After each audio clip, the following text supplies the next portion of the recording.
আমার কলেজের পাশেই বাড়ি, তার একটু এগিয়ে এলে রাজবাড়ি, তার পাশের গ্রামের নাম বাথানবাড়ি। হ্যাঁ দাদা, আপনি ঠিক শুনেছেন, ওখানেই আমার বাড়ি। তো যাই হোক বন্ধুরা, আজকে আমরা আসছি বানারসের পঞ্চকোট ঘাটে। তো আপনারা যেটা দেখতে পাচ্ছেন, এটা কাশীপুর রাজার পঞ্চকোট ঘাট নামে পরিচিত। কাশীপুর রাজার নামটা এখানে উল্লেখ নাই, যদিও তা আমি বলে দিচ্ছি আর কি।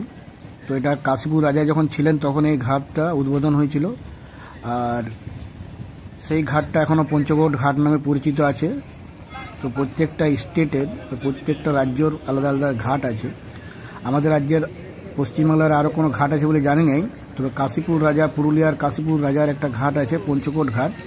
এটা আমাদের অহংকার, পুরুলিয়াবাসীর, কাশীপুরবাসীর তো অহংকার আছেই, পশ্চিমবাংলারও এটা অহংকার সাজে, অহংকার করাটা সাজে আর কি।